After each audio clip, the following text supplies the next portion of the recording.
What's up, everybody, and welcome back to OpenStax Algebra and Trigonometry, Chapter 13, Section 3, Geometric Sequences.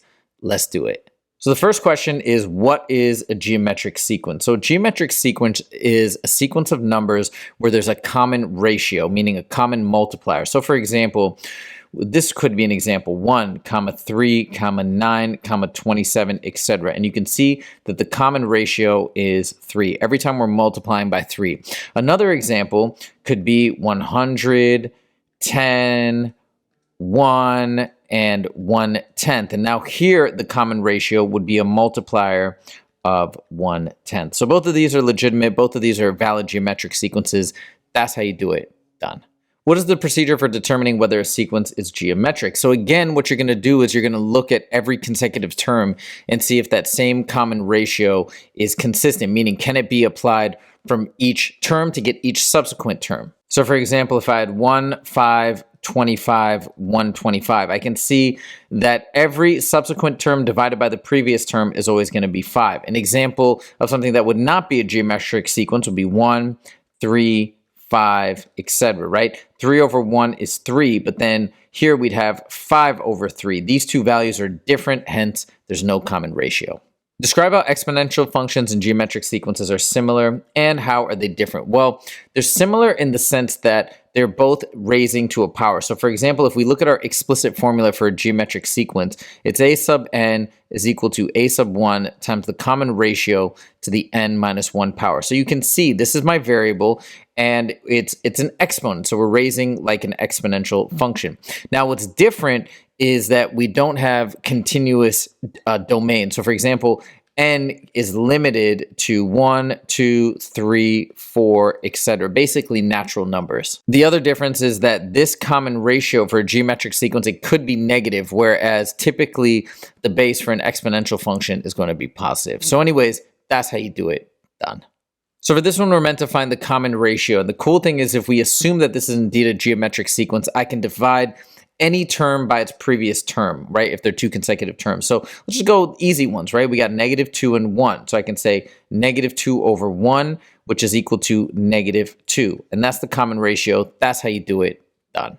For the following exercises, determine whether the sequence is geometric. If so, find the common ratio. So it looks like from here to here, we're multiplying by 2. Here to here, multiplying by 2, by 2, and by 2. So since every term is simply the previous term times 2, I would say yes, it's geometric, and that common ratio is this value, which is 2. That's how you do it.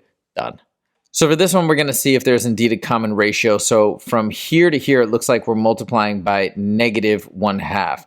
And then from here to here, it would be the same thing, right? -1/2, and so on and so forth. All of these, we get the subsequent term by multiplying by -1/2. So I would say, yes, it's geometric, and the common ratio is -1/2. That's how you do it. Done.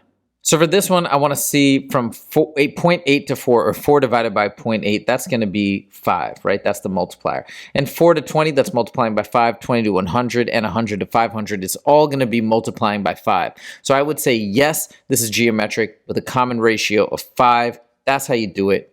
Done.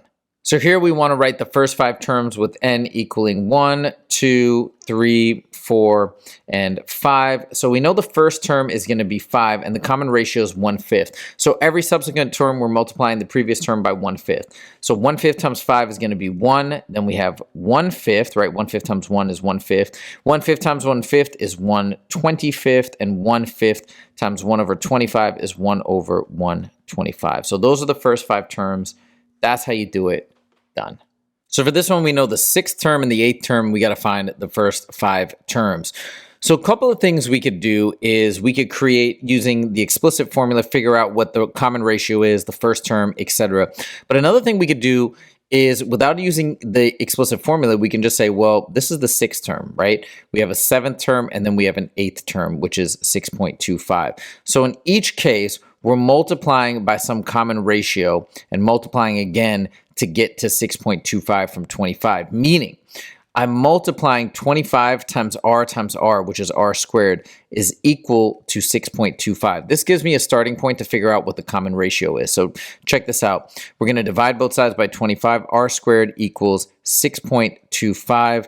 over 25, and then we're going to take the square root of both sides, and my common ratio is the square root of 6.25, which is 2.5, and the square root of 25 on the bottom is 5, and that simplifies to 1/2. So there we go.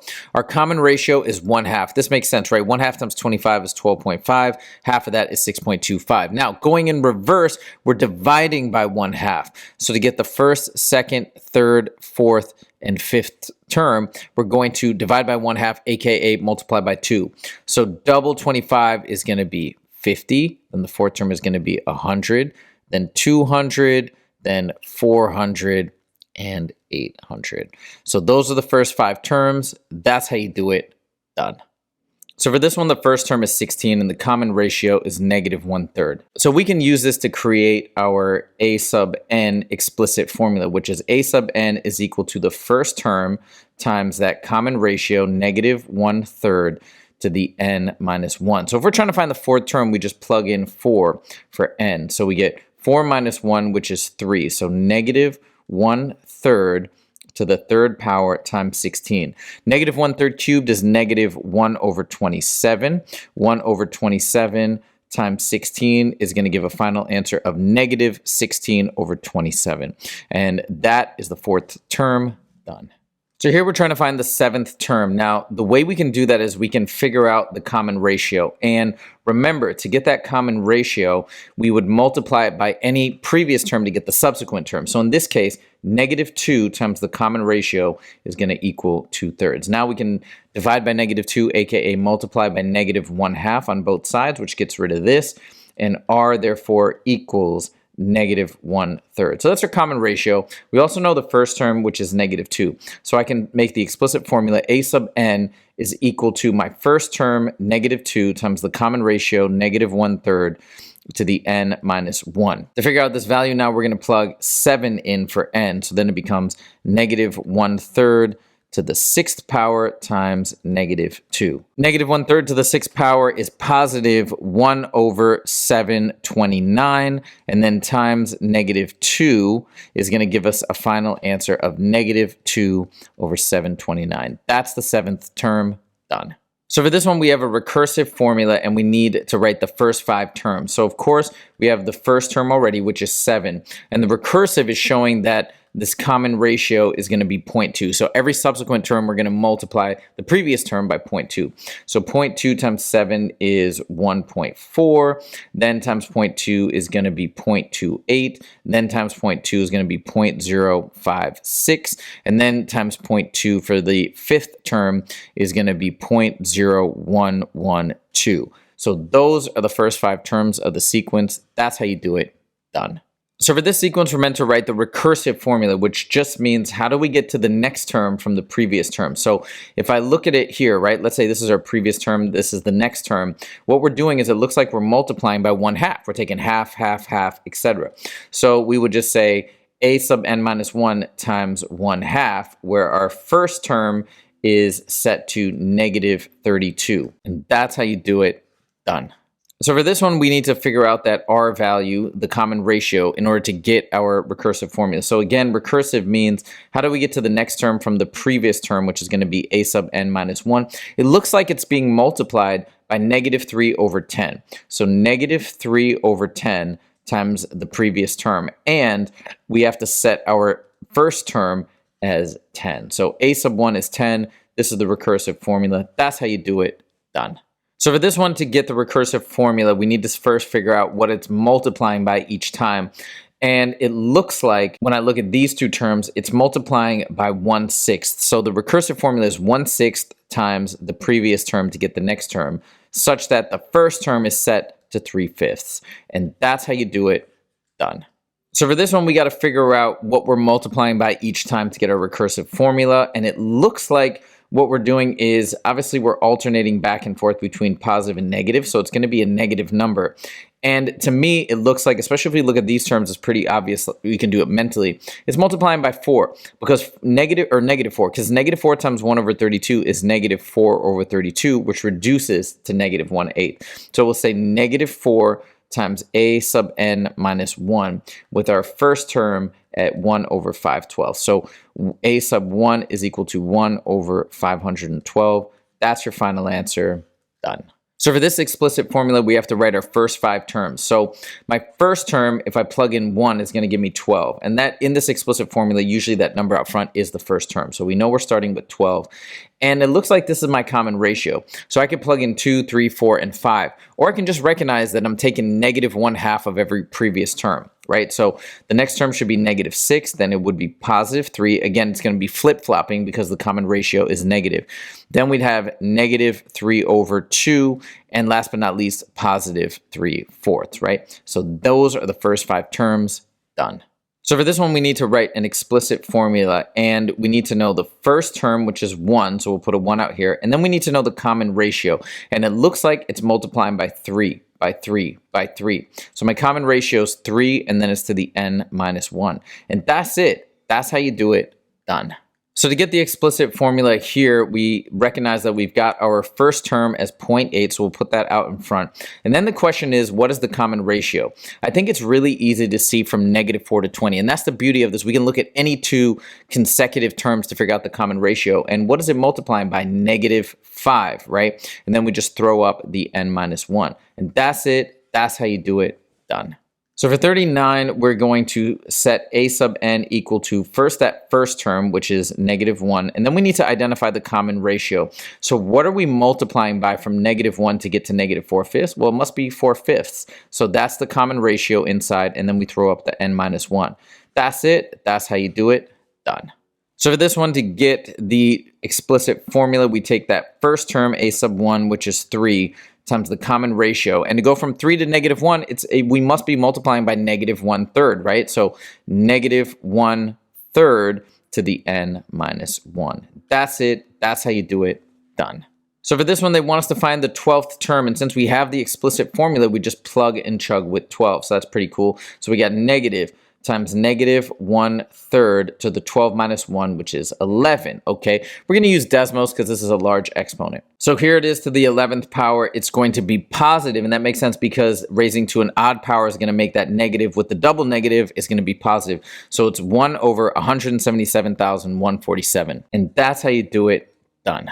So for this one, we're trying to find out the number of terms in this sequence. The way I'm going to do it is I'm first going to create my explicit formula. So a sub n is going to equal my first term 2 times the common ratio, which is 1/2. The reason why is because to get to 2 to 1, we have to multiply by 1/2, and you can see the same pattern here. So we got 1/2, and then we've got n minus 1. So we're trying to figure out when this side is going to equal this and solve for n. So let's plug in 1 over 1,024 in here is equal to 2 to the times 1/2 to the n minus 1. Now I'm going to divide both sides by 2, and I got 1 over 2,048 is equal to 1/2 to the n minus 1. So what this is really asking is 2 to what power is going to equal 2,048. So here I put it in Desmos as n minus 1. So once we get to the value of 2048 here, we know we got a winner, right? So 10, we have 512, 11, we have 1,024, and 12, we have 2,048. So this means that n would equal 12, meaning it's the 12th term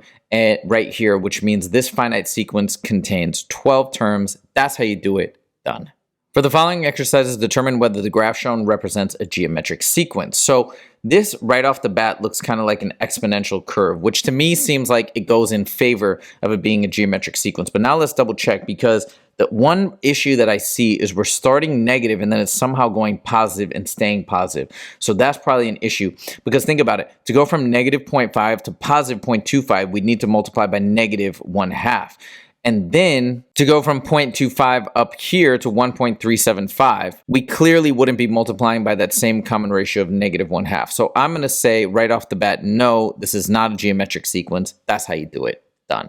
So for this one, we want to graph the first 5 terms of this geometric sequence. I'm going to do that in Desmos now. So we're starting with that first term being 3, and the recursive formula showed that every term thereafter is being doubled. So if we go 2, 3, 4, and 5, the next term would be 2 times 3, which is 6, 2 times 6, which is 12, then 24, and then 48. And as we kind of zoom out, we see those are the first 5 right here, and that's how you do it. Done. So we need two different types of recursive formulas that are going to give us our third term at 200. So let's come up with one off the bat. I'm going to set the first term equal to 2. And I'm going to say my recursive formula is a sub n minus 1 times 10, right? So we're going by multiples of 10. So you can see that if the first term is 2, the second term will be 20, and the third term will be 200. So I can make a similar one like this.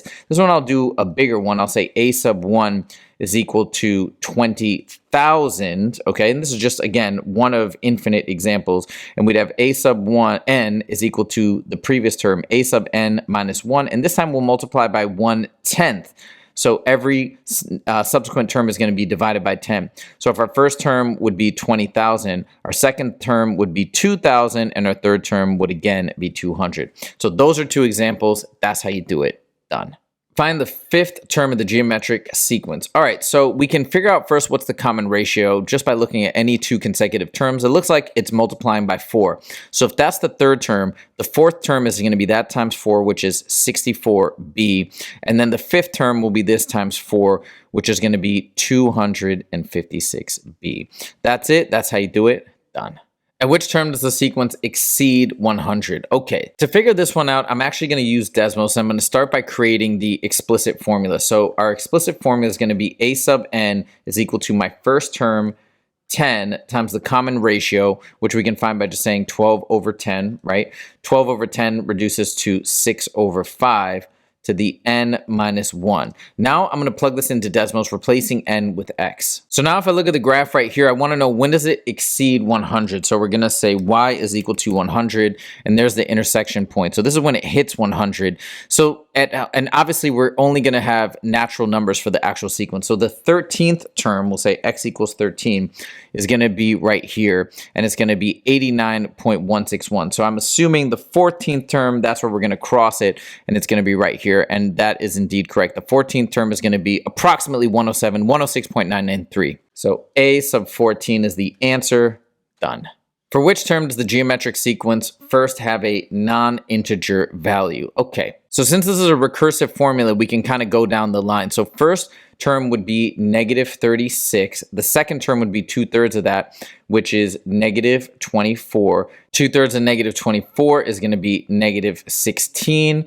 And now we have an issue. Now we're going to get a non-integer value for the fourth term because this is no longer divisible by 3. And that's going to give us negative 32 over 3. So it's going to be at the fourth term. That's how you do it. Done. So for this one, we want to choose a common ratio that's between 0 and 1, some decimal number. And I'm going to choose 0.5. And then we have to pick our first term, right? And this is going to be arbitrary and the answers will vary. I'm going to choose 100 for my first term, okay? And this is going to be a sub n, and this is going to be to the n minus 1. All right, so the first 4 terms would be 100, then half of 100 is 50, half of 50 is 25, half of 25 is 12.5. Now we want the 8th term, so I'm going to plug in 8 here. 8 minus 1 is 7. So we got 100 to the 0.5, or times 0.5, excuse me, to the 7th power, and that gives us 0.78125. So those are the first 4 terms. That's the 8th term. That's how you do it. Done. I hope you guys enjoyed this video, and if you did, please click that like button. If you want to see more from the Scalar Learning channel, make sure to click subscribe. Thank you guys so much for joining, and I'll see you in the next video. Take it easy.